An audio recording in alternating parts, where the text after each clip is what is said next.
Hello everyone.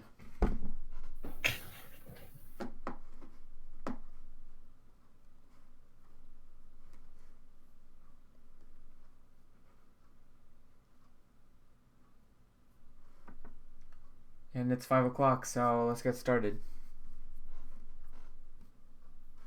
We only have 9 people watching, apparently. Should we wait for more? Well, it's 5 o'clock, so they should be here. So I guess we can just start then. So okay, everyone. I hope you're all doing well. So I guess we're gonna start off today with another 20 minutes of just reviewing what we did yesterday, and we'll also have to go over the homework. And I've been looking through most of your submissions on Discord. If you haven't done so already, just post the link to your upload on Discord so that we can look through them.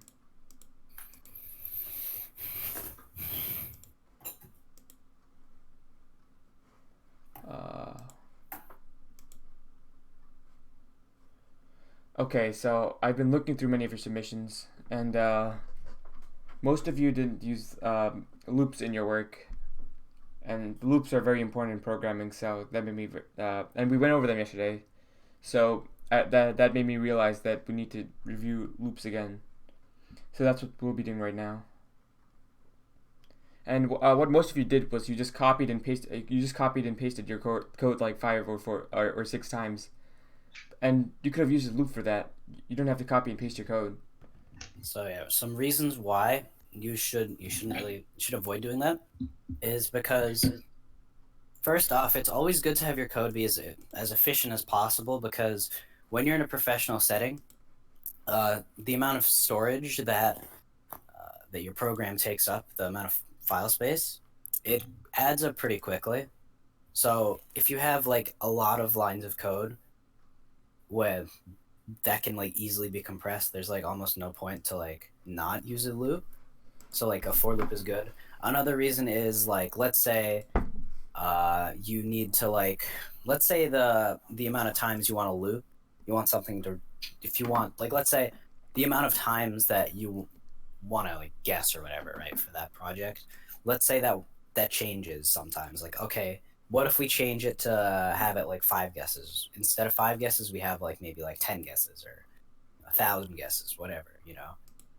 It's not really too hard. It's not too hard to do it, to change it with. It's actually like very easy. You just need to change like a number or two. But for for loop, you don't really have to change too much. But if you were to do it like the copy and paste method, it would take much longer for a change that would really only take like a few seconds if you used a for loop. So those are the two main reasons why you want to use for loops instead of just copying and pasting.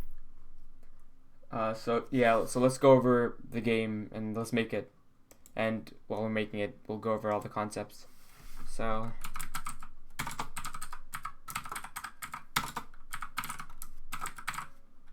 okay, it wasn't even a random number. So we talked about loops quite a bit last time, actually. So let me just review them for a bit. In every programming language, there are actually 2 ways to use loops. There are 2 types of loops. There are while loops and there are for loops. We won't be covering while loops in this course because we won't have time to cover them. But we did cover for loops, and we'll talk about for loops a lot more today. And in Python, there are 2 ways to use for loops, and we showed you both of the ways last time. So say if we had an array or a list.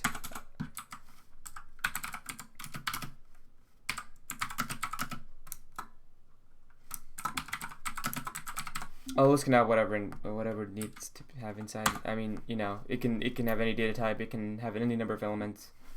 It's a list. So, when you're using a for loop, you're iterating through. You're doing what we call iterating over the list. So you create a variable, and this variable has to the variable you create here cannot be used anywhere else in your code. And most often, programmers use the variable I. Well, when we're using for loops, and then you would do for I in the list 1, and then you would add the colon here, and that colon is very important. Oh, the text must be too small, or we can just zoom in actually. And so you see here for I in list 1, and then colon, and then if you hit enter, everything should be tabbed over 1, and anything you write in this for loop will be run repeatedly. And what a loop is it's just some code that's run over and over again. And in a for loop, you can specify the number of times you want it to run. And when you're doing for I in list 1, you're telling the for loop to run 4 times, one time for every element in the list. So if I do print I and I hit run, you should see 1, 2, true and false. So what's happening here is the for loop is going through the list, and first initially it sets I equal to 1, and then it runs this code, the code in your for loop. And what we're doing here is we're printing I, so it's printing 1 to the screen. And then after this iteration, that's what we call it, of the code ends, it has to repeat, and next time it sets I equal to 2, and then it runs the same code, it runs the code in the for loop again. And since we're printing I now, I is equal to 2, so we print 2 to the screen. And then we do this for every element in the array, and that's what a for loop does. It runs code repeatedly for a fixed number of times, and in this case it's 4 times because that's the length of our list. And then, do you guys remember the second way we use for loops with the do you guys remember what it's called? The function we used? Well, it's not really a function, but it looks like a function.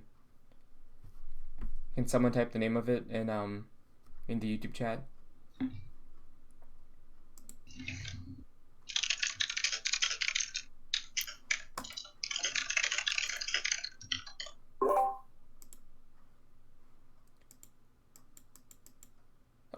Yeah. Instead of list 1, what can we use? Or wait, let me show you something. So say that list 1 is 0, 1, 2, 3, 4, 5. And then if I hit run, you should see 0, 1, 2, 3, 4, 5. And what can I replace list 1 with here that would give me the same exact output? It would give me 0, 1, 2, 3, 4, 5. Do you guys remember?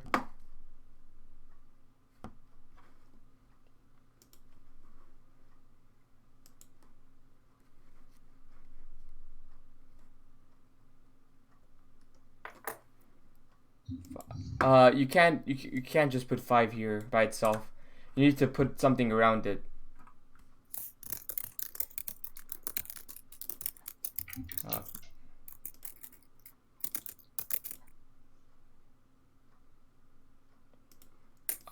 No, you can't do that. And maybe I think we went over this pretty quickly, but so let's go over it again. So what we have to do here is we have to use the range function. And we do range. We have to use range 5. We have to do this. And basically what the range, this is the same thing as this. So when we do range, right? When we do range, say range 4 or whatever, right? Range 4 is the same thing as 0, 1, 2, 3, 4.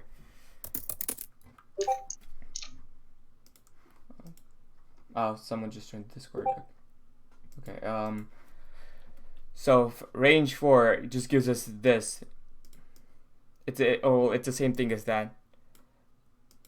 And that's what happens when we give it one parameter, or when we put one number inside the range function. What if we put 2 numbers? If we did 1 to 4, what would be the equivalent array to this expression? Do any of you remember? Like, what would be the what array? Or sorry, not array. I keep saying array, but what list would this be equal to? Because in Java they're called arrays, but in Python they're called lists.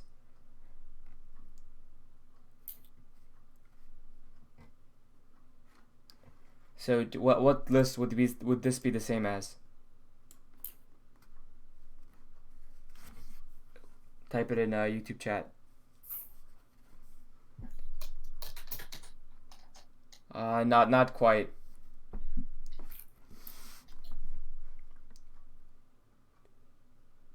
Yeah, it would be 1, 2, 3. So let's test it out. Okay.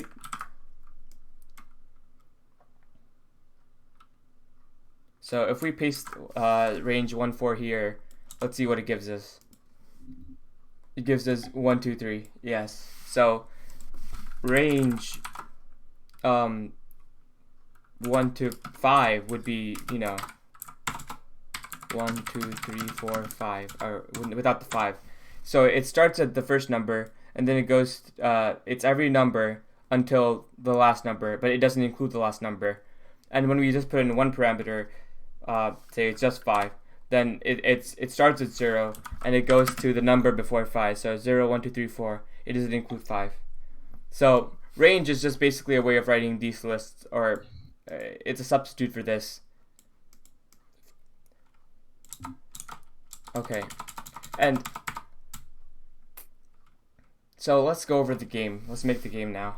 So the first thing we have to do is import random, and make sure you put your import statements at the top of your code, because, well, that's just convention. Usually people put all of their import statements at the top of the code, on top of their code. So it's just to make it easier for when other people are seeing your programs, when you're going back to your programs. It's always just better to stay organized. Yeah, so most of you know import random because we talked about it yesterday, and I guess some of you know import math if you did the exit ticket. But we'll just be using random in this case. So we want to create some variables right now that we're going to use throughout our code.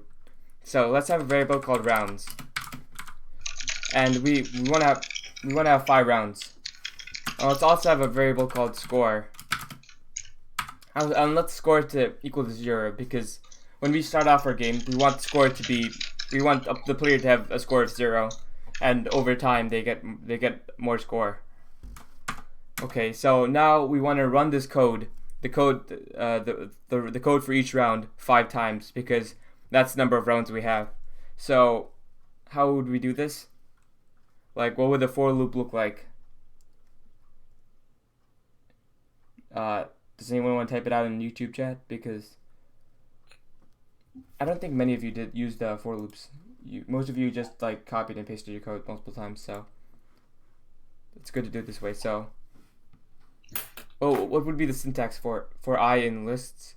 We're not using. We don't have a list here, but how would you do that using range?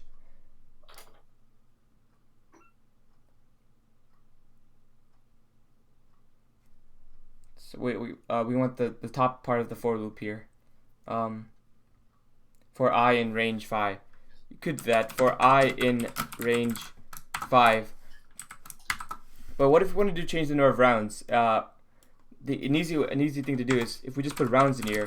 Since rounds is equal to 5, we're doing it 5 times. But say we wanted sometime in the future to change the number of rounds. Say we wanted to make it 10. Then we can just change the variable rounds at the top of our code. So that's just a good practice.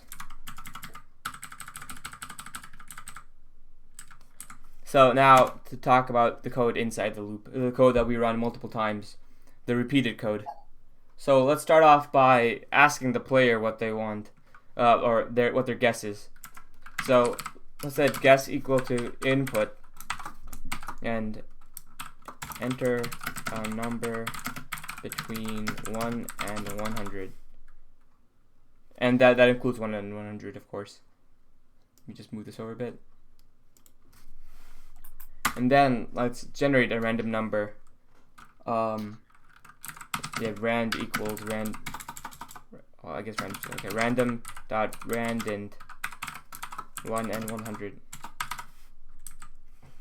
So it generates a number between 1 and 100 inclusive.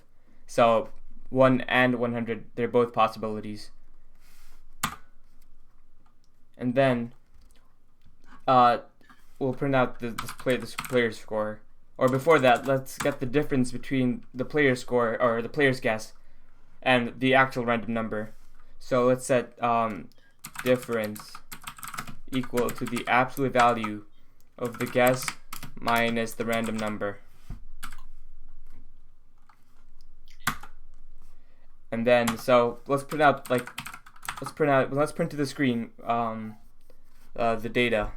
So let's print out you were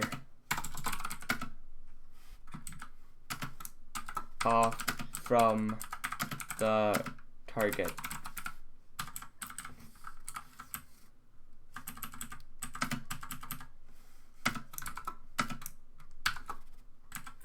And if I put difference here, can someone tell me why this is incorrect? Why we can't just do you were the string plus difference plus another string? Why can't we do that? We went over this last class, by the way. Yeah, you have to add str, exactly, because you have to cast it. Because right now it's an integer, right? You want to cast it to a string so that you can add it to other strings. That's the point of casting. Yeah, so you have to do str difference. So you were the string difference, the string of the difference number off from the target. And then we can also have another, we can also print out the random number was, and then rand.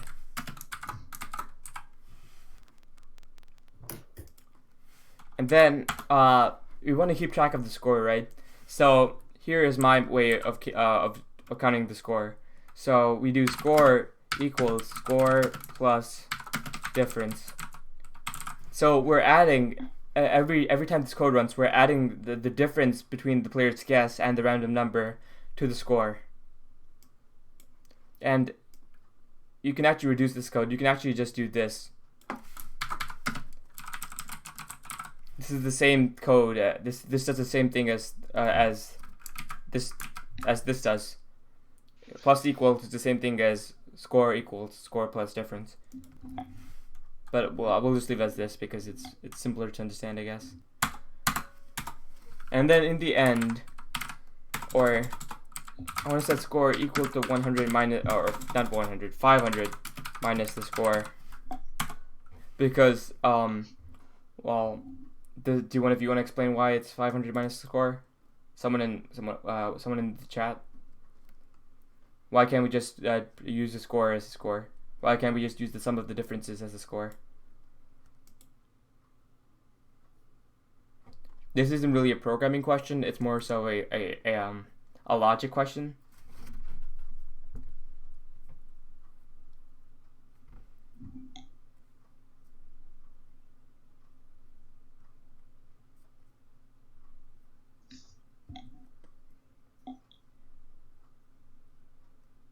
Wait, I know someone did 500 minus score. I looked through scores. Well, okay, so this is the differences, right? So usually we want the score to increase as the player does better, but here where the score increases as the player does worse when they guess a number that's further from the actual number, right? So if we do 500 minus the score, is the maximum score the player can get is 500. If they get the number exactly right every time, then their score then they would have a score of 500, right? They would have a score of 0 because the difference would be 0 every time. So if they got a perfect, if they were perfect, then their score would be 0. But then here we want to subtract 500 minus score because we don't want a player who does the best job to get a 0. So if we do 500 minus the score, we're essentially saying that the better the player does, or the higher differences the player gets, the lower their score will be. So that's why we want to do this. And then let's just print out.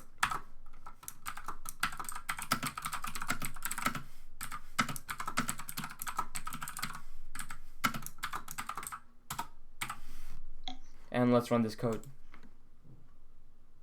To random up. Wait, let me make this better.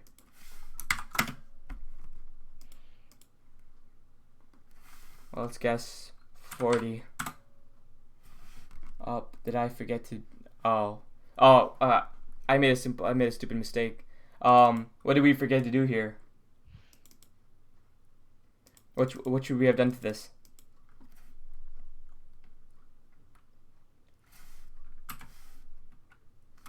We're not at SDR. We're doing, this is a string, so we want to convert it from a string to an integer. Well, what would we use to convert it from a string to an integer? We're casting it as an integer. It's not SDR, guys. Int, yeah, it's int. We want to add int here. We need to convert it from a string to an integer.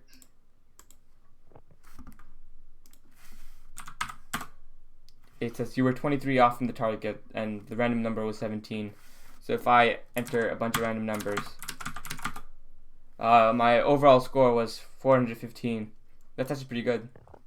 And we were really close here. We were 1 off from the target. So that's how the program works. Did you guys think the homework was hard?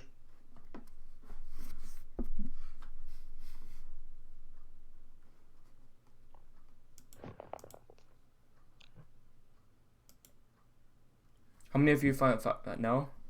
Did you guys use for loops? Because I was looking through the code. Yeah, because a lot of you guys just like copied and pasted like several times. And like. And the disadvantage to that is well, what if your boss came to you? What if you're a professional programmer, right? And then one day your boss came to you and said, "Oh, I want to run this code 1,000 times or 1,000,000 times." If you use for loops, it would just be 1,000,000, right? How many is that? That's 1,000,000, right? But like if you, no, that was not 10,000. No, okay, only might be behind. But if you were just using this, or if you were copying and pasting your code, you would have had to paste it 1,000,000 times over and over again.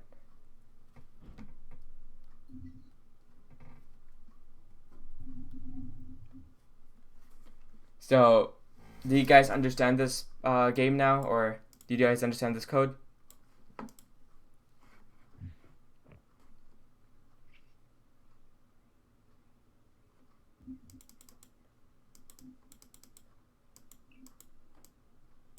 Yes?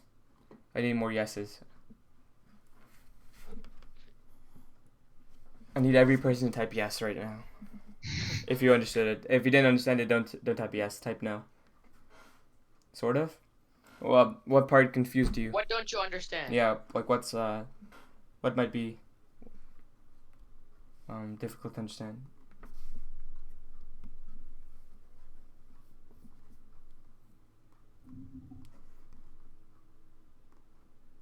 Not really. What about it didn't you understand? Yeah, you guys have to tell us what you don't understand. You can't just be like, not really, sort of. That's the only way we can help you.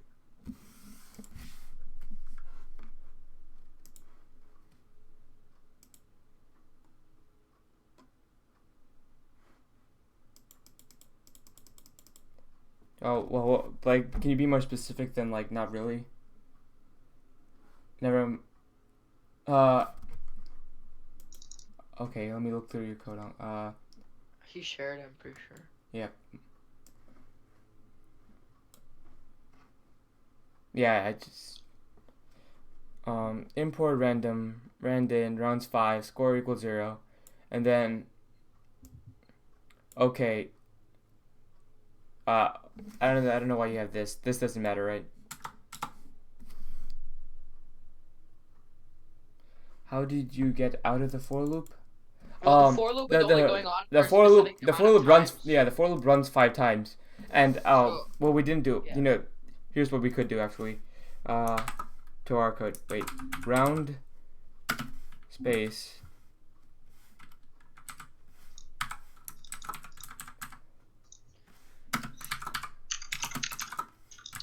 We could do SDRI and I plus 1, because so then it would say round 1, enter a number, and so this code runs 1. It starts at 0, right? I is 0 here.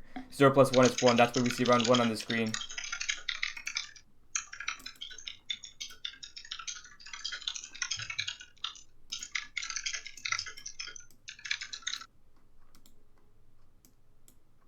Oh wait.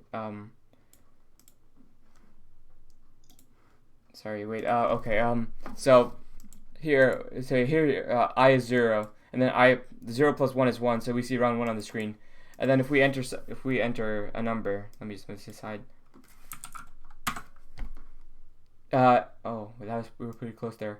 But it goes on to I is set to 1 now, and 1 plus 1 is 2. So we're in round 2, and this goes on until 4, right? Because range 5 is the same thing as 0, 1, 2, 3, and 4, like this.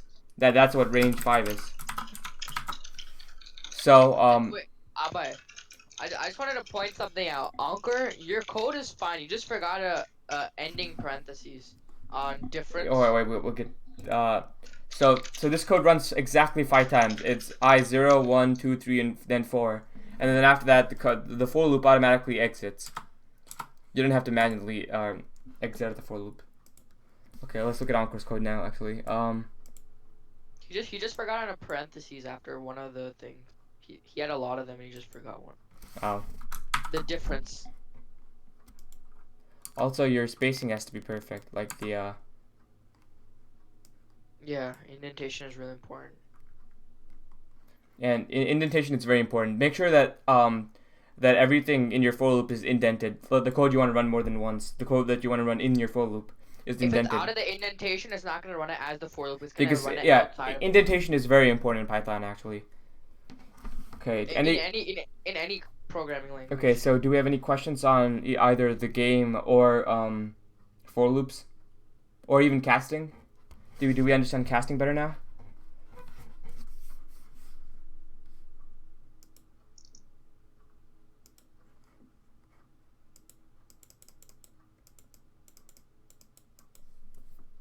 Yes. The way the Python understands that this code is part of the for loop is if you indent it. If it's not indented, then Python thinks it's part of the code that you run after your for loop. So like if you did this, then it would think that print what is going to run after your for loop. But in order to like get it to run in your for loop, then it has to be indented. And by the way, you can also have for loops inside for loops, right? You can have something for I, or you can't have I again. You need to have a different number. You can have for j in range 5. And you can have code that runs inside your for loop. Actually, let's test out something. If you do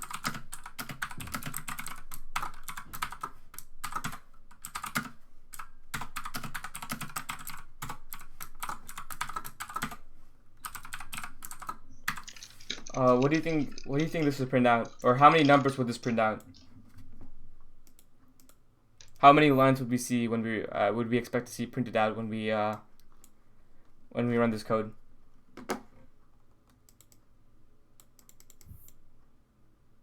So says something you did something wrong when you did page on line 10.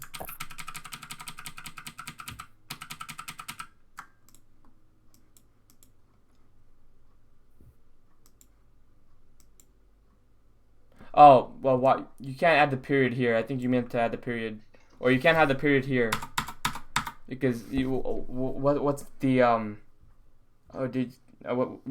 what's the, integer of a period, you know?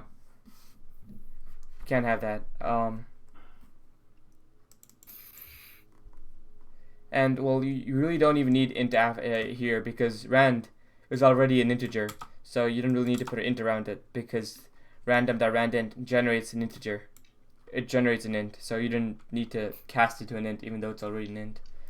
But you do need to cast this because this is a string, because the input function gives you a string, and when you do an int of a string, you're converting it to an integer.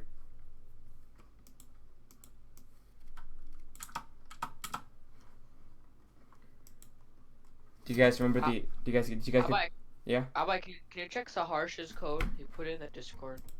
Saharsh? Mhm.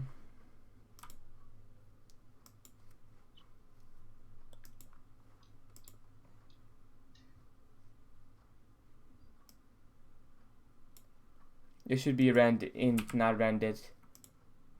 No, it says there's a error in line 14. Line 14.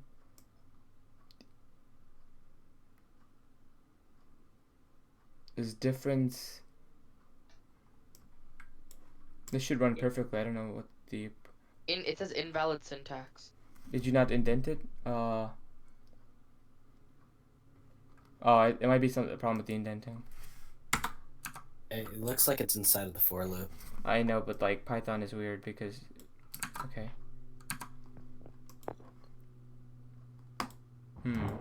Maybe, I don't know. Invalid syntax.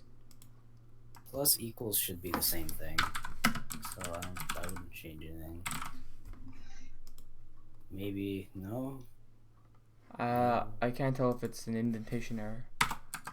Yeah, it looks like everything's the right case.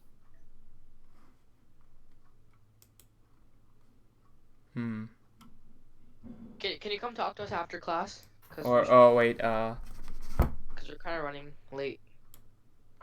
oh yeah, you Could guys. just be that difference is part of Rand, and Well- Rand has it wrong. Like it's not Rand, it's Rand it. Yeah, I changed that, but it's still. Try changing that. I It did. still doesn't work? I did change. Yeah, changed it. Okay, yeah, you guys can move on. I'll just look at it for a bit. Okay. Alright, Okay. so do we start with Yeah. Also on line 12, there's not a closing parentheses print. Oh, is there not?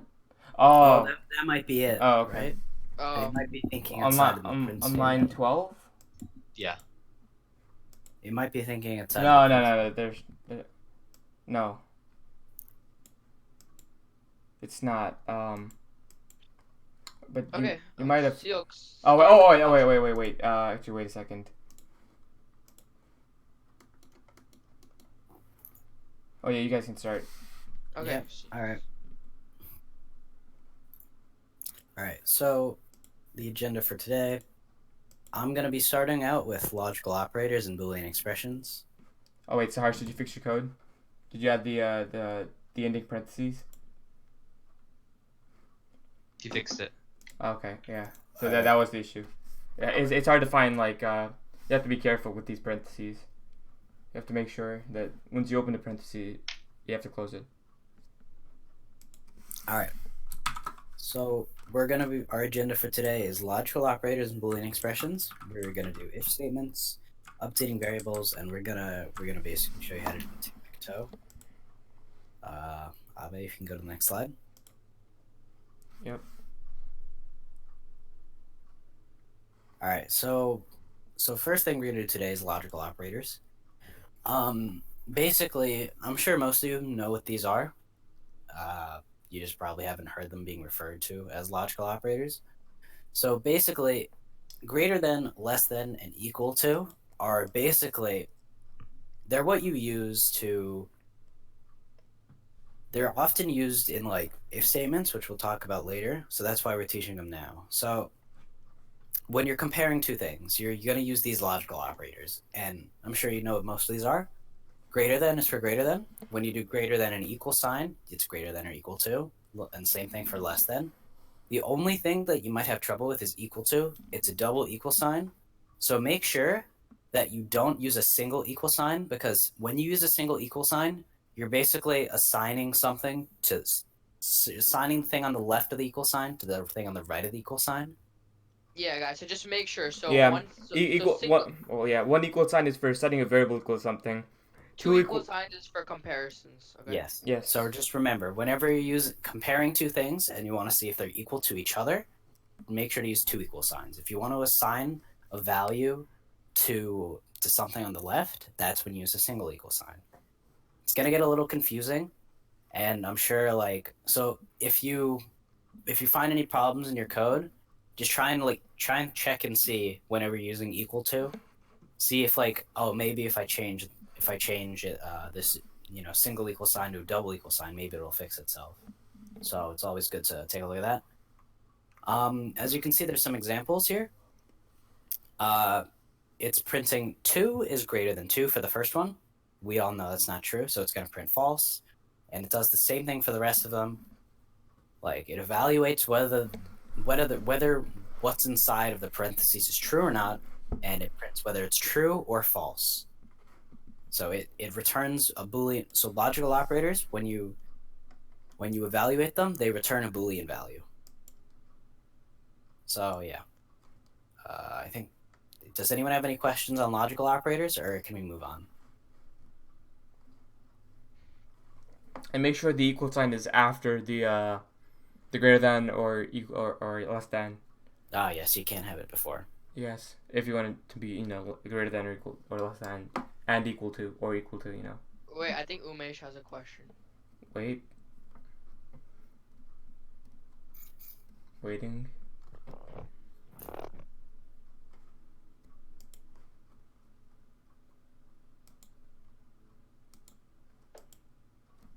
Oh, you're copying it down. Okay. You can always come back. Wait. Did we link the slides on the Discord? I think we did, right? We might have. Yeah, we did share the slides with you guys in the Discord, so you guys can always go back there if we move ahead or something. That's why we. Because we still need to get the tic-tac-toe at the end of the day, so. Yeah, so we want to Yeah. try and get through this quickly, so we're just gonna move on, Umesh. Yeah, and don't worry about it. You can always like pause the stream. If we and finish then everything like with extra time, then you feel free to ask us questions. Yeah. All right. So Abe, next slide. I just posted the link to the slides in under announcements. That's not confirmed. The fourth class isn't confirmed yet, so. Yeah, we're still unsure. We've got a lot that we can teach you, but we're unsure if we're gonna do a fourth class or not. We'll decide by the end of today, right? Or Yeah. So yeah, we'll let you know by. we'll let you guys know on Discord. yeah. So please be sure to. Well, either be on the Discord or have notifications on. If we're gonna do it, it's probably gonna be at the same time, right? So, Yeah. Yeah, same time if we do it. Yeah. Yeah. We. Alright. So yeah, we're moving on to logical operators now. Well, no, we're not moving on, but The next stage of logical operators. the next part of logical operators. So you can combine various logical operators together by placing and or between them. And basically, when you have and, you have to make sure that the two things that you're comparing on the left and the right of the ends of the and keyword, you have to make sure they're both true. Otherwise, if one of them is false, it can be the one on the left or the one on the right. It'll always evaluate to false.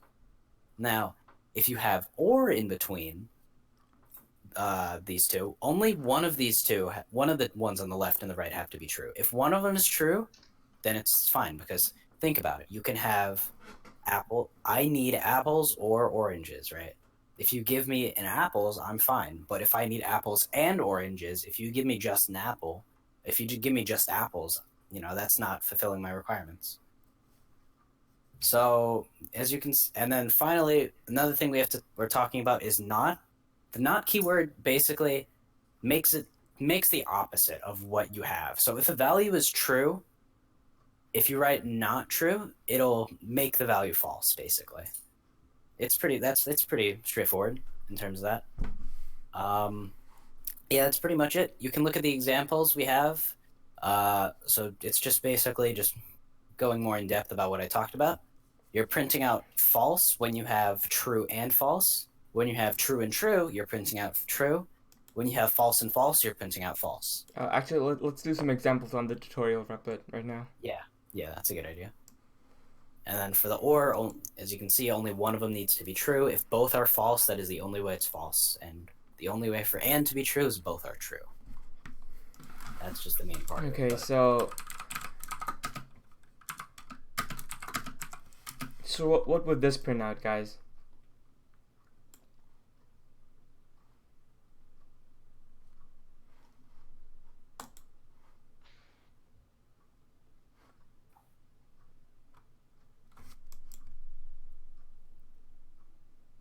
Type in the YouTube.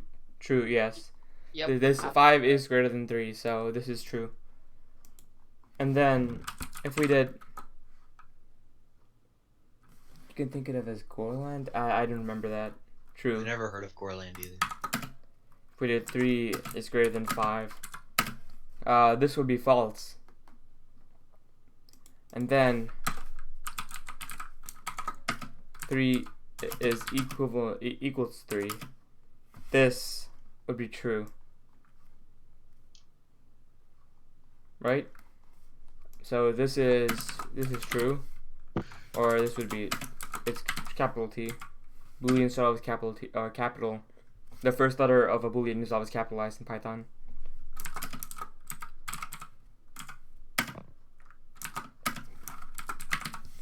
So there are like 5 base operators. So there's there's greater than, there's less than, and then you can do or equal to for both of these. You can do greater than or equal to, and less than or equal to. Then you can do equal to, just equal to.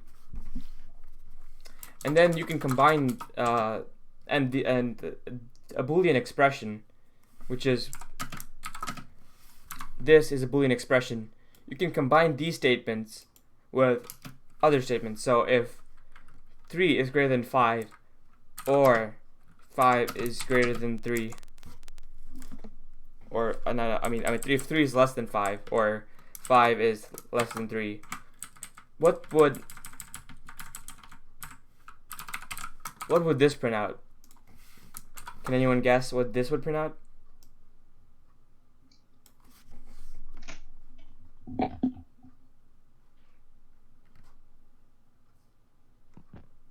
If 3 is, yeah, this would be true. Yep, correct. Because this is true and this is false. So if we're saying true or false. So true and or is true if one of the sides is true. If this was and, what would this print out? It would be true and false. What would the result of that be?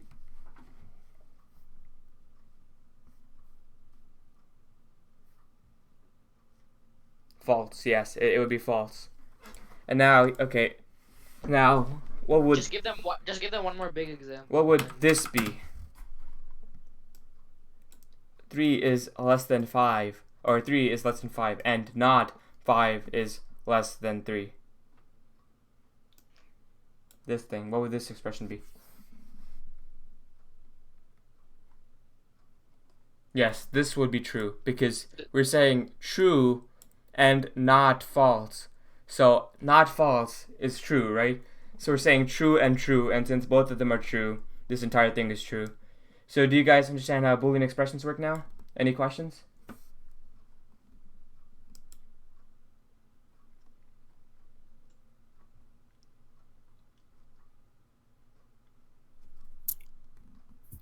Oh, and another thing I might want to show you, it will be helpful for us later on today. We can also do these operators don't have to be restricted to just 2 values. We can do 3 is equal to 3 is equal to 3. And this would be true. So, and we can also do, we can do 4 is greater than 4, or is greater than 3 is greater than 2, and this would be true. So it's not just restricted to 2 numbers. It is that way in Python, in Java. So that is the difference between Python and Java. If you were to do it in Java, you'd need parentheses. If you wanted to do this in Java, you would have to do if 4 is greater than 3 and 3 is greater than 2. Yeah. But Python just saves it, makes it easier for you by just letting you do this. Just yeah. There's some advantages of Python over Java, but there's advantages of Java over Python. Java, honestly, yeah. Java is faster than Python. That's it. Yeah, that's one plus. But like, there's when you've got multiple programming languages under your belt, it's all about picking the right one for the job. Python is a pretty reliable language. You can do a lot of stuff with it. And you can use, and the code you have to write for tasks in Python is much shorter than code that you would have to use in Java to do the same thing. So it's essentially a question of asking whether to spend like 10 minutes writing code that runs in 1 minute, or spending 30 minutes to create code that runs in 30 seconds. You're saving 20 minutes if you're in if you use Python instead of Java. Mhm. For sure.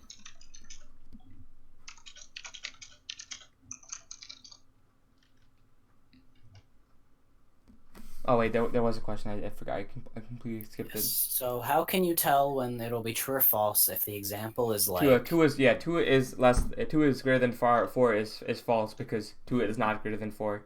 so 4 is yes. greater than 2 is true. So you're doing false or true, and if since in one of them is true, the entire statement is true since you have or between them. Yes. So when you have or, only one value needs to be true, basically.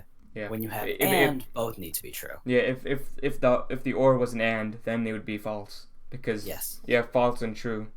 That's false because both of them have to be true in order for that to be true because you have and between them.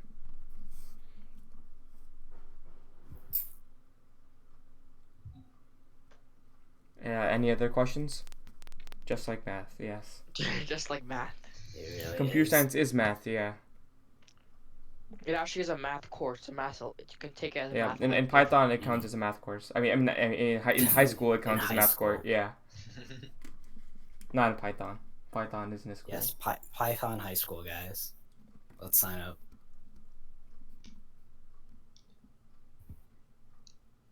All right, Dan, wanna move on? Well, wait, we didn't talk Wow. about Boolean expression. Yes. Yeah. Next slide. Yes, I'm doing Boolean expressions. All right, so we've gone through logical operators, and now we have to go through Boolean expressions, right? Now, combining together a series of logical operators and variables gives you a Boolean expression, right? And you can use parentheses to say what the order of operations is. Now, operations that are in the parentheses will be done first. And here we've gotten some examples of it. We'll have the answers on the next slide. You can predict what the next one will be. Do we want to do this in Discord or do you want to do this in the chat? In the YouTube chat. Predict what the what lines 5 and 6 will be. Yes, Well, what do you think this will it's- be, and what do you think this will print out, and what do you think this will print out? Oh wait, is there exclusive or XOR? Let's not talk about XOR right now. Yeah. I'm pretty sure in Python it's it's the caret key. Let me check.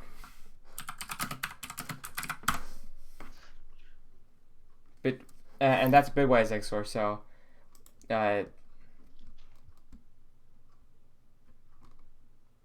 So yeah, just use what you know about and, not, and or in order to evaluate for what's going to be printed from lines 5 and 6. yeah, I just checked. There actually isn't a logical XOR in Python, so you can't. There is no such thing that you can use with booleans.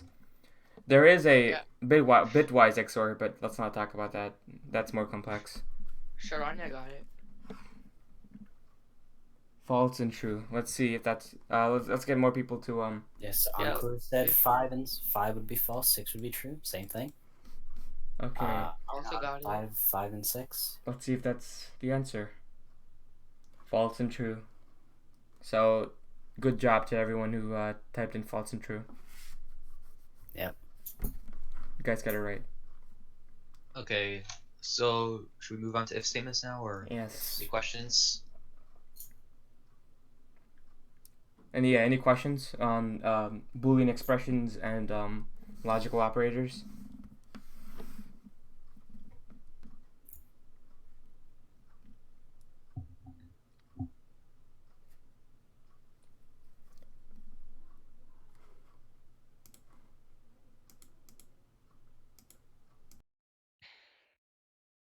Okay, I think we can move on now.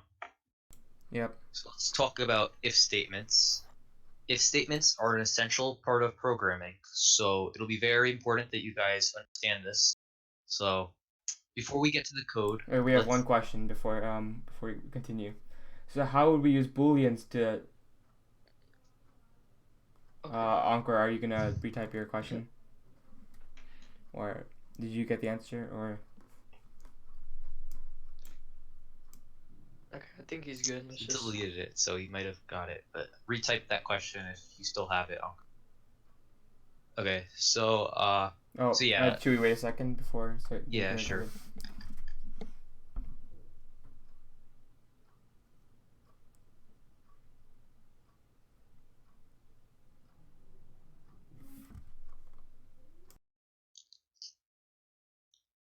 Okay, I think he's fine.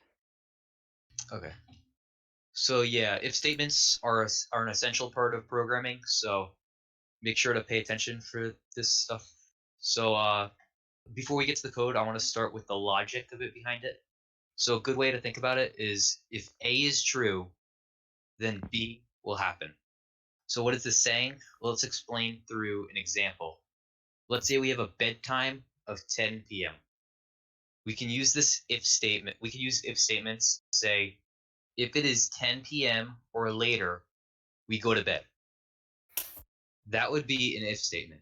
Our condition would be if it is 10 p.m. or later, and the result of that condition being true would be going to bed. Now let's actually show you how to make such a statement on Replit. So I'm gonna get rid of this stuff for right now. If condition do something. So this is just the general structure to an if statement. The part that says condition would be a Boolean, so true or false. And do something can be replaced with whatever you want to happen after the condition is true. So before we put some working code, let's just fill in the structure with our specific example with English, not code yet. So if time is later than 10 p.m. would represent what the condition would be, and go to bed would be if the condition is true. So you want to make this into valid code now. So let's first just make a variable that represents time. So t equals 10, t equals 10, and we're going to say that t represents a PM time. So this is basically saying if we have t equals 1, that's 1 p.m. If t is 2, 2 p.m. And so t is 10, 10 p.m. And you wouldn't see an example like this specifically in like nobody would usually use that with PM. They would probably put in like 24 hours or something like that. But we're just doing it for the sake of the example, so just assume it's a PM time. And we won't be actually setting any real time to this. How a programmer wants to set the time is their decision how they get it. But this is just a simple example. And for the sake of the example, let's make another variable in bed equals false. So that's just going to represent if they're in bed. What the programmer wants to do with what happens when they're in bed is up to them. But let's just show you how to make this something happen with an if statement. So now we're going to actually get rid of the English and make valid code. If t is greater than or equal to 10, so that's saying if it's 10 p.m. or later, go to bed. That's what that's what the condition means. But now we're actually going to change the result of that too. So in bed equals true. So what this is saying is when the time is 10 p.m. or later, in bed becomes true or we go to bed. Now let's add to this example. So we're also going to add another line, print in bed. And if we print this, we're going to get true. Now we obviously didn't add that much, but I'm just adding this to make a point. Notice how we were able to have multiple things happen after we tested the condition, multiple lines. Now you might be wondering, how do we know if something below an if statement is part of the if statement? And some people were wondering about this for for loops too. The same thing applies. The answer is tabbing. Now both of these things are within the tabbing, so they both run as part of the if statement. And to show this, let's actually make the condition false. So you can do this by let's try making t less than 10. So we know that 10 is not less than 10, it is 10. So this would make it false. But just so everybody can follow along here, let me just make it so if false. So this will not run because it's not false, because it's not true. So if we run this, both of these shouldn't run, right? And when we click run, that's exactly what happens. So now we're going to make it so that print does run. And what we're going to do for that is the tabbing. So look, the tabbing is now in line with the if statement and not the embed part. So we print false. It actually prints this time. And all we did was change the tabbing. And this is because what happens due to an if statement follows the tabbing, and the print is no longer tabbed inwards. So pretty much for anything you want to happen due to the if statement, tab inward or where this variable is, and for everything you want out of it, don't tab like this print statement. So before we move on, are there any questions?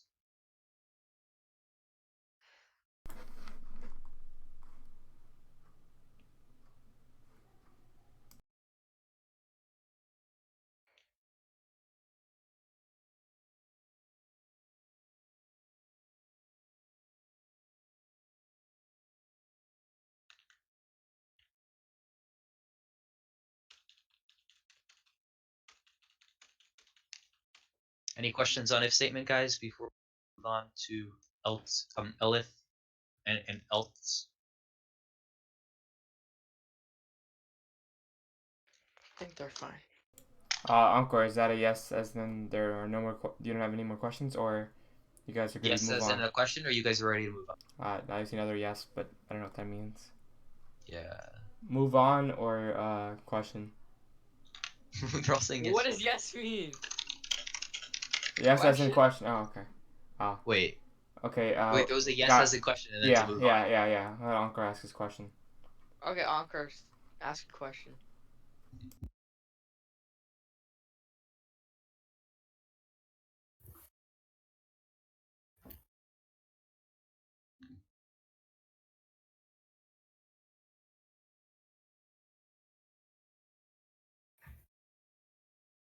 What? Okay, so Oh, sorry. taking print out of indent. So when we had print indented with the if statement, right? This was basically part of the if statement. So if it's true, then it's going to print. But if it's not, nothing's going to be printed. So when we print it, right now it's tabbed. It's going to print nothing, right? But if we take print out of it, so it's in the same line as, it's at the same tab level as the if statement, right? It's not in the if statement. It will print something because it doesn't rely on the condition at all. Does that kind of cleared up, Ankur?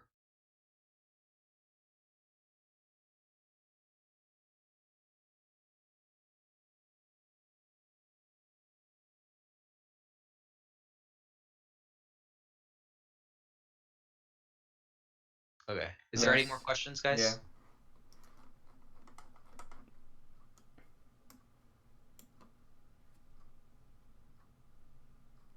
If there are no more questions, let's move on. We can wait a few seconds. Oh, another Okay, question. Matt has a question. Matt, you can ask your question.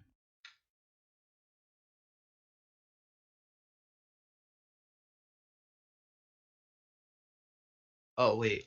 Matt, what was your question? I didn't see it. Wait, it says you only said yes. Can you repeat your question? It might have not Yeah, come through. it's not in.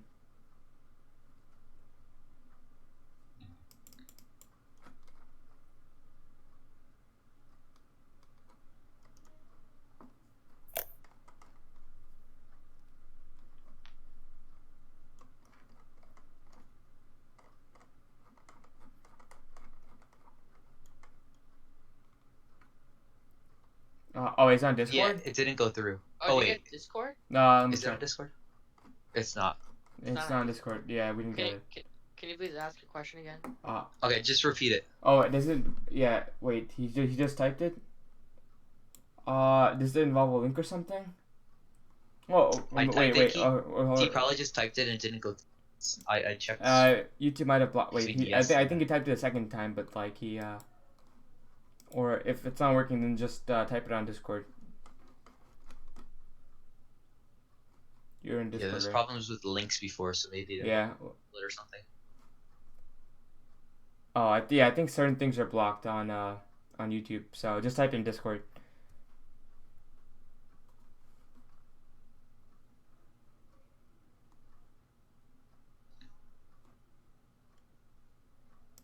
Wait, are you on Discord? Because It's fine. we want to answer your questions. Oh, did you Do you no longer have a question, or? You understand it, or did you Yeah, he just? says it's fine, so I guess we can move on. Okay. If you do have a question and it's not going through, just type it on Discord. Okay, he said he got it. He got Yep. it. Okay. Okay, so Visme, you can move on now. All right. How about? Yeah. Are you on Elif right now? Yeah, the examples were part of the. Okay. So, oh, you still doing us? Yep. No. No, we went through this. Yeah. I went to the examples.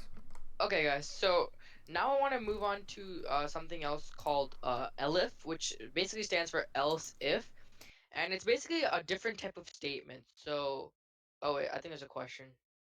How does the if statement know in bed is false? Because we It's said it's a condition, and if it's true, it'll happen.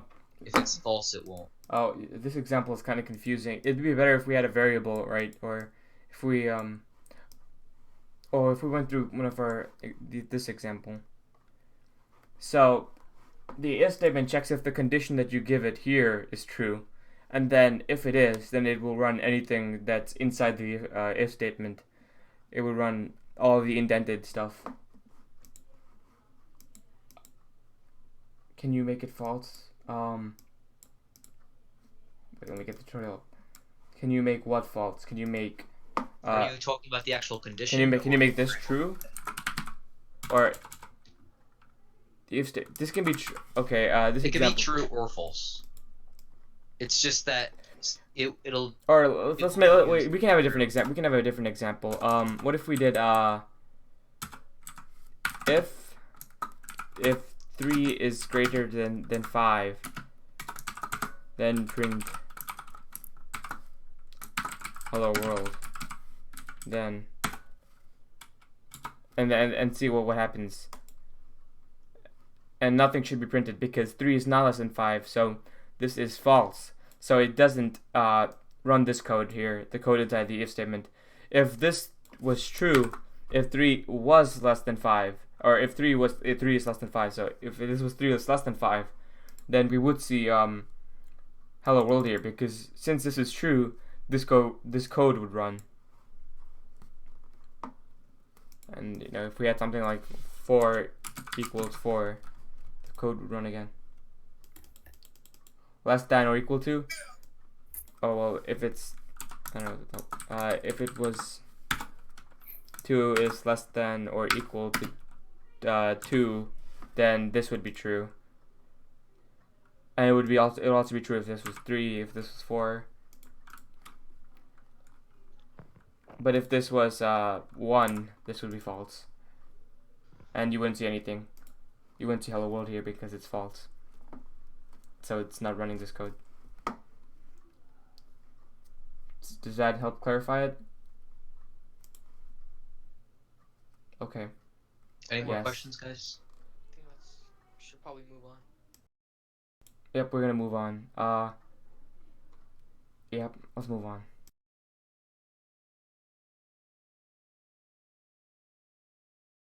Okay, so as I was saying before, so an elif statement is basically another type of statement. It's kind of like an if statement, but it's used after an if statement in a condition. Okay, it runs if and only if the original if condition is false and the elif condition is true. So basically, what an elif condition it stands for else if. So it means if the previous condition was false, then try this condition. Okay, and here's the basic structure with if statements. So obviously you have the original if condition, and then you would do something if the condition is true. And then you have your elif condition, elif other condition to be to be specific. Um, which would do something if the other condition is true and the original condition was false. I can explain this a little bit further in the replit. How about? Yeah, yep. Where's the replit here? I think I might have lost it. Oh, it's right here. Okay. Okay, so what I'm gonna do is I'm gonna start things off. I'm just gonna name a variable called x, okay, and I'm gonna set it equal to value 5, okay. Now for the purposes of this demonstration or example, since I'm trying to teach you what the elif statement is trying to do, I'm gonna purposely set the original if condition to be false. So I'm gonna say if x is greater than 10, which clearly it's not, but that's okay because I want to show you what the elif does. And I'm gonna say if that is true, then print I don't know, just some word. Let's print the word computer. Okay, and then we'll have a follow-up statement, and this is called the elif statement. Again, it stands for else if. This means if the if condition is false, which in this case it clearly is, then we can try this one. And now for this one, I'm gonna say if x is greater than 3, which it is. So we'll see how that runs out, and then we'll just say print something else. So we'll say print mouse. Okay, so now if we run this, so remember we originally set the value of x to 5. So if we just run through this logically, so for the original if statement, if 5 is greater than 10, well, clearly 5 is not greater than 10, so we don't even have to worry about the first line of code. So that's when we move on to the elif statement, which says if 5 is greater than 3. Well, 5 is greater than 3, so what should it print? If we click run, it's going to print mouse, which you can see in the console. Now remember, I think an important thing to remember is an elif will only run if the original if condition is false. All right, so if I just change something, like, so say I change this 10 to a 4. Now both of these conditions are true, both the if and the elif. So 5 is greater than 4 and 5 is also greater than 3. So which one will run, right? So that's the question. So you would think the elif will run because, well, you have it and both of them are true. But in fact, actually, the only the if condition will run because remember, a key part of the elif statement is that the original if condition is false. So in this case, it's true. So technically, nothing in the elif condition even matters anymore. So if we click run, you're going to see computer come up into the console. All right, and that's just going to be explained a little bit more on the next slide. Yes, you can write an infinite amount of elves. You can have Yeah, okay. Or wait, well, if this was 2, right? And then if we had another elf here, x Yeah, is greater so- than 1, print toy. Yeah, so elifs. Okay, so here's the This we kind cannot of toy. breakdown. There can only be one original if statement. There can be multiple elif statements, and then I'll talk about this in a few minutes. And then there can only be one else statement. All right. So Abba, if you can just move to the next Yep. slide. Back to the slides. So the next slide was just kind of gonna explain what I said a little bit. It's gonna kind of explain what I said for a little bit further. No, back to the elif exam. Yep. The elf examples. Okay, so this is gonna basically say what I said. So you can see we have an example: if true, print A; elif true, print B. And this is kind of like the example we had before, where 5 was both greater than 4 and 3. So which one does it print? And you can see that it's gonna print A because, again, I know it's really repetitive, but it's really important. Uh, a key feature of the elif condition is that the if statement before it has to be false. And since it's not false, it's true. It clearly says true, so the A is gonna be printed out. And then that's also written in bold here, so that's can say it's pretty important. And the example below will run because the original if statement is false and the elif statement is true. And this is kind of like our example where 5 was not greater than 10, but it was greater than 3. So okay, now else statements. Wait, there's one question. So okay, so this is how it works. So if this is true, then it will run that. But if it's not true, then it will go on to the next statement, which has to be an elif. And Yeah. or it can be an else, but let's get that. We're getting there in a second. But so if this is false, then it will go on to the next elif and see if this is true. It just keeps And going down in the yeah. order. So And then as soon as it finds an elf that's true, it'll just stop there. if there are any other elifs like under this one, it won't And run this- them. It just stops and here since this This is is actually a this is, sorry. Yeah. And Wait, this is actually a perfect segue into our into the next topic, which is the else statement. So, again, it can be used in the conditionals. Can I test with, that theory? Sorry, can I test that theory? If I can have another one here. X is greater than -1, which is also true.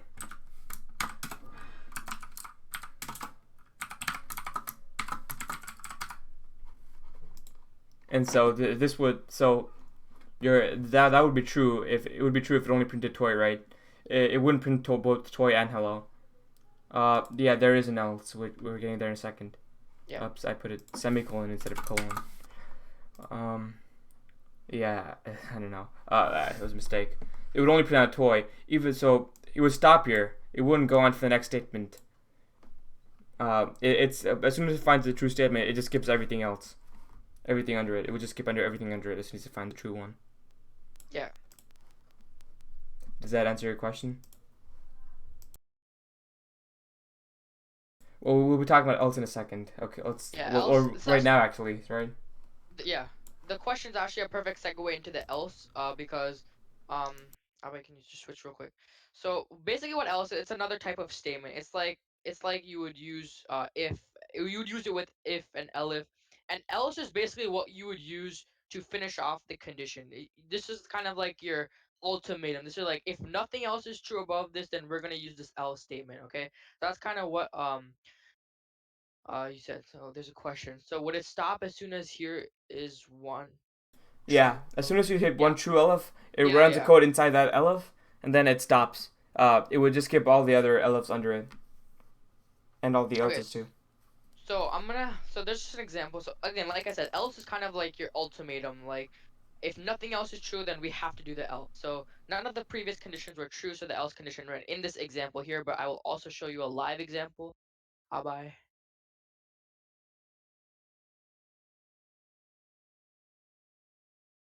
Yeah, else would be in the bottom. Yeah, else would be the last one. You can't put an else and then another elif. The elif would just be disregarded. So this is the same example from last time, but we're gonna expand on it a little. So first off, I'm gonna change my original x value to 20.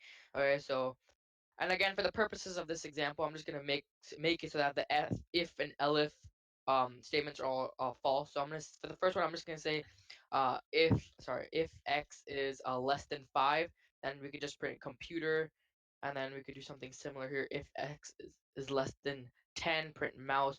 And just to show you that you can have as many elifs as, I'm gonna do one more elif here. If x is less than 15, then we could just print something like paper, something like that. Any word doesn't really matter. And then finally we'll come to our else. So again, like I said before, and one key thing to notice is, in the if and elif statements, we always had to pass in some sort of condition or argument, if you will. But for the else, there's nothing really like that. So you just put else colon, because you're just basically saying, so nothing else worked above this. So if nothing else worked, I'm just gonna try this. Okay, not try. This will execute.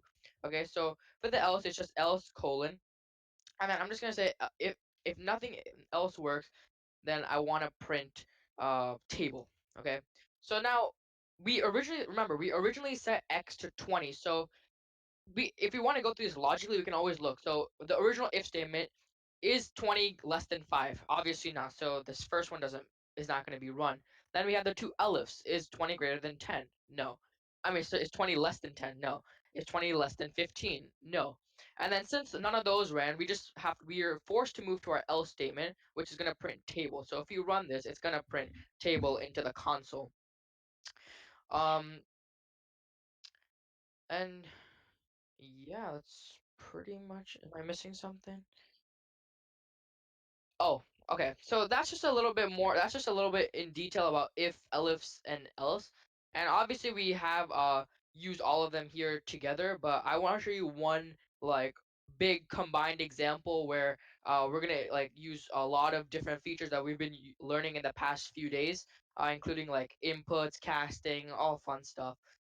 So if you want, actually no, Wait.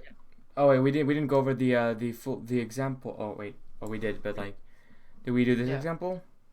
We did the exam. Wait, combined example? Yeah, the combined example. Yeah, I'm doing that right now. Oh, okay. Should I? I'm gonna type it up and In, do it with them. Yep. Okay. So is it on the Replit? Okay. So I'm just gonna. So this is just gonna be a combined example. Just to really solidify our skills from, um, before and just in general to, um, how do I say, just to solidify our knowledge on like inputs, casting, variables, things like that. So what I'm gonna do is I'm going to start off by making two variables. One variable is gonna be so I'm just gonna remember variable names can be anything. So I'm just gonna call it string age, and I'm gonna set this equal to an input, which will prompt the user to input some information. So the prompt is gonna be enter your age. Okay, so that's gonna be a string age, and whatever information the user passes in will be set to the variable string age. Okay, now similarly, I'm going to make another variable called number age, and and as you can guess by now, this is going to be that we're going to do some casting. Okay, so now what number age is? It's basically taking the string age. So as we can see, the input is asking the user to put in an age, and this will obviously be a number. But right now, this number is being set to string age. So in other words, it's text. But for what we want to do, we want to cast it into a number. So to do that, obviously, to casting a number, we're gonna be using the int casting feature, and inside we're just gonna put our string number. So what these first few lines of code are essentially doing, string age is asking for an age from the user, and then in number age, that is being casted from a string into an integer. Okay, nothing too complicated so far. Uh, so now is where we start using some of the stuff we learned today. So if, elifs, and else. So we're just gonna start off with our if statement. So we have if, and then here's what we're gonna do. So we're gonna take that newly casted number age from a string to an int. So we're gonna take that value. If number underscore age is greater than or equal to 18, greater than or equal to 18, then we want to print something. Okay, so we can just say so 18, right? So if you're 18 or older, then you can drive, right? So you get your basic license. So you can get your basic license.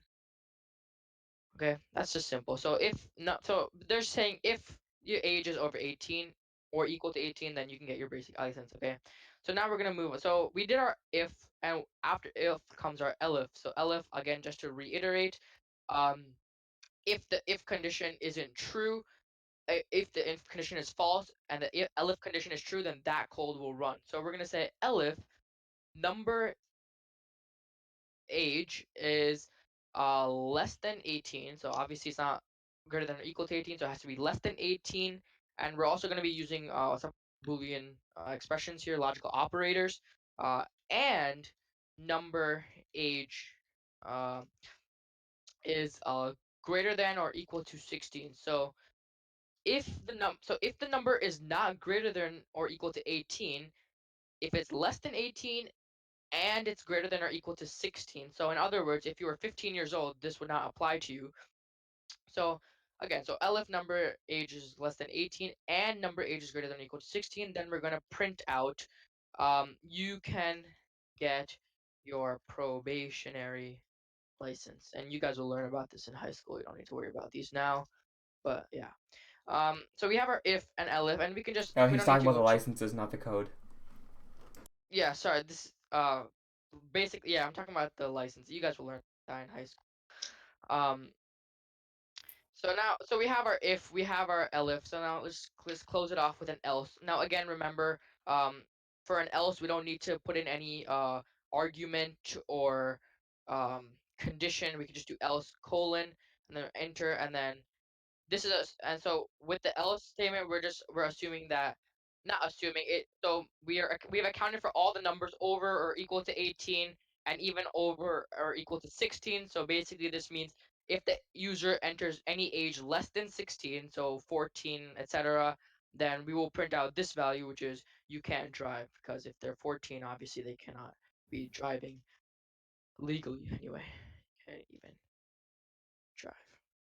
Okay, so now when we run this code, click run. So now obviously we have to, it all begins with the user. So the program is going to prompt the user to enter an age. So I'm just going to enter my age. I am 15 years old. Enter. And what did I do wrong? String. You typed in string. This should be string age. You typed the wrong Oh, thing. sorry. Yeah, that's my bad. Okay, so obviously it has to be the same as string age. Change that, otherwise it's not gonna work. Sorry, we'll take 2 of that, run it again. Okay, so it prompts you to enter your age. I'll just put in my age 15, and then obviously it responds with you can't even drive. So obviously I can't be driving right now. And let's just run through the logic of this. So let's just take it from the top. So it asked me for my age 15, and that got entered into string age, and you can just see Abai um doing all other values here, and you can see the different types of outputs that would occur. um so yeah, so basically I'll just take you through the process. So I entered my age was 15, so that got entered into the string age, and then we casted that into an integer and stored it into the variable number age, and then basically we compare that variable, the number in that variable, to different age groups, and then based on those age groups we said you can get your basic license, you can't drive, or you can get your probationary. And we utilize that by using the if, elif, and else statements.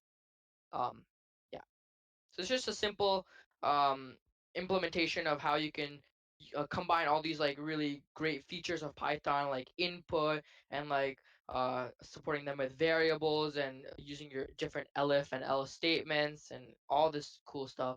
And this is like one of the most basic programs you can ever make. Obviously you can you can take this idea so far. But yeah, we're just trying to like get you introduced to it. So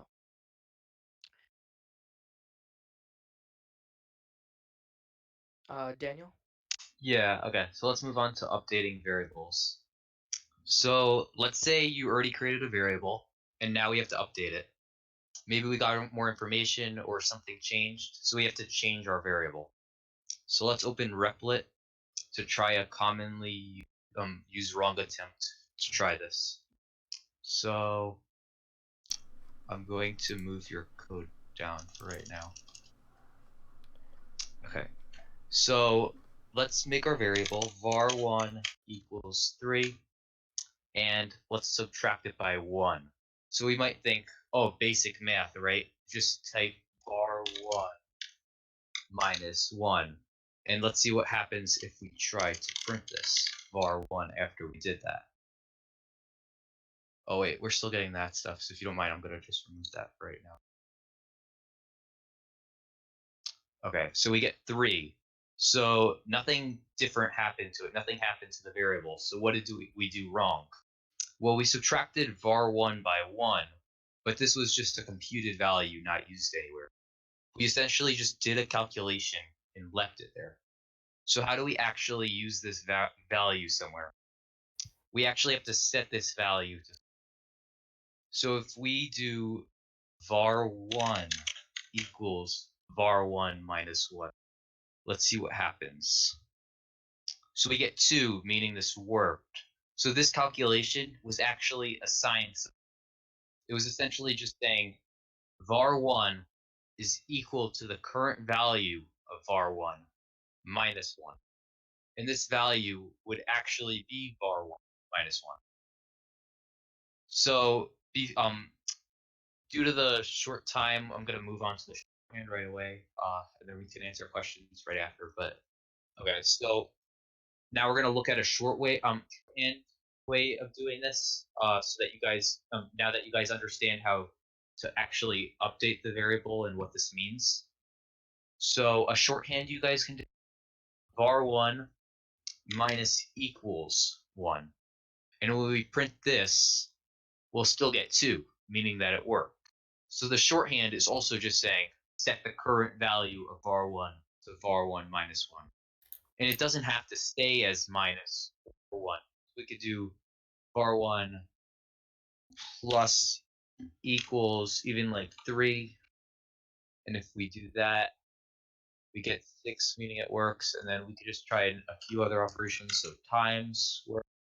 It's 3 times 3, which is 9. Divide. Divide, and then we get 3 divided by 3, and then we get 1 right there. So that's pretty much it with updating variables. Is there any questions on updating variables in general or the shorthand?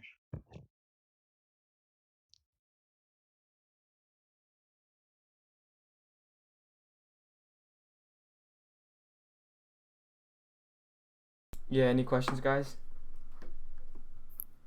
How would that make sense? You're gonna have to be a little more specific. Yeah, Just a can you tad try to more be specific? We went through a lot of No, information today. No. Okay. I could not hear the end well because of the keyboard. Uh, My keyboard? Oh no, wait, was that you? Daniel, It it you was your wanna keyboard. you just want to explain a little bit more? Yeah, I'll explain the shorthand again. Yeah. So the shorthand is pretty much the same thing as before. So if we had var1 equals var1 plus 1, right?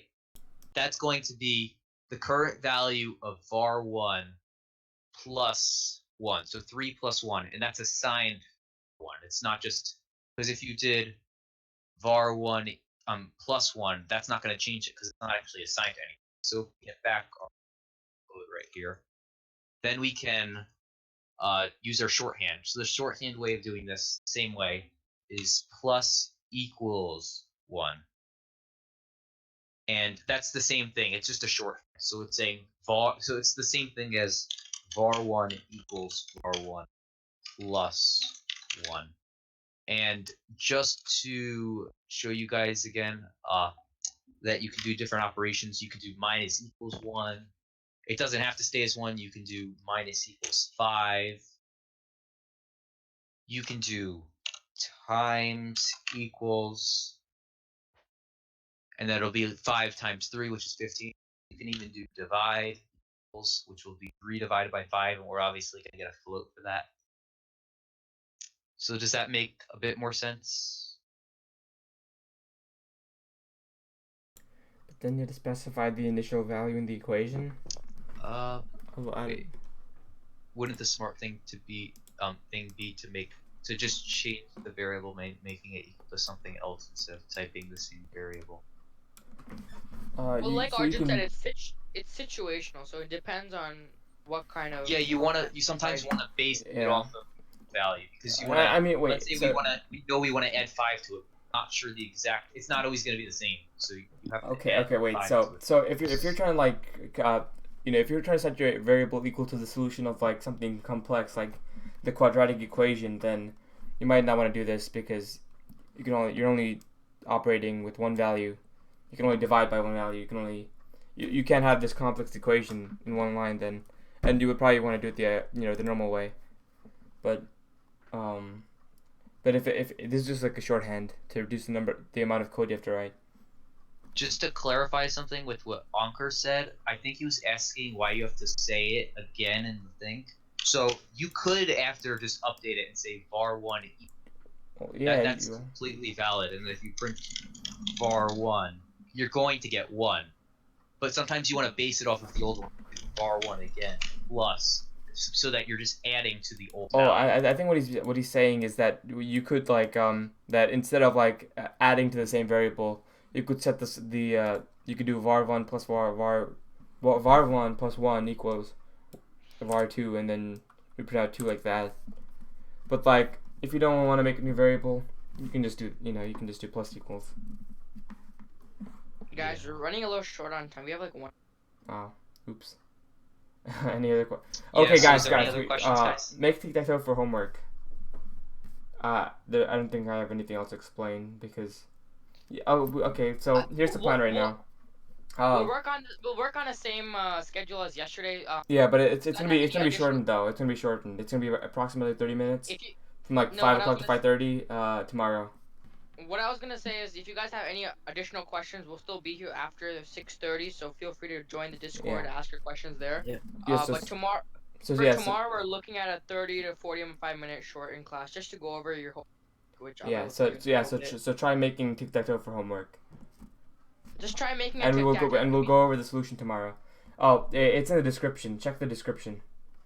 It should Yeah. be in the description. Yeah, it is. 30. Yeah, we'll have a 30 to 45-minute class. That's the plan right now, and it's 6:30. So And this is just so your programs can be as short or complicated as you want yeah, to make we'll them. we'll, But we'll just be going over the solution to tic-tac-toe. we'll We be won't. going over the most basic Yeah, no, or version. I don't think we'll be going over any new material tomorrow. We won't be talking about any new material. Just tic-tac-toe. And we might even talk about places you can go to learn more about Python. Yeah. There's some really great resources online that Yeah, you there can are go. there is while loops, but I don't know if we'll have time tomorrow to talk There about are other loops, and actually, if you guys it. are There are more really data types, and interested, there are a lot of other things in Python. there's a Python lot is more. huge. If you guys really are interested, then on our slides, actually, there is a section Oh called yeah, Extra. Then you guys can go check that out. There's a lot of stuff that that too. we weren't able to cover due to time constraint. But you guys can feel free to check that Yeah, out. if you have Yeah. dinner, you guys We- should go. We'll put the link to the slides in the Discord. Actually, it's already there. It's in the announcements tab. Yeah.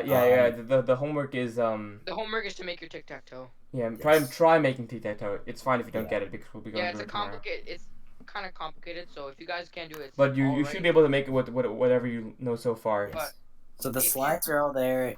The extra, if you go to the extra section, you can learn more. Oh, well, If you have any questions about it, then just feel free to Yeah, ask. hop on free to the ask us. Discord if you And want. remember, you guys always have these videos for your disposal. You have the slides. You have online resources. So feel And free to use all that. I'll also be editing an abridged version of these live streams. So if you ever want to like refresh without watching like a whole like 90-minute stream, these videos will be cut down significantly for that. So if you ever want to refresh or something, you can always just come back to the channel. We'll have videos for that. Yep. All right, guys. Yeah. So we're 2 minutes over time, so we'll just be ending the All right. stream now. Guys, thanks for Yeah. coming today. Bye, everyone. See ya.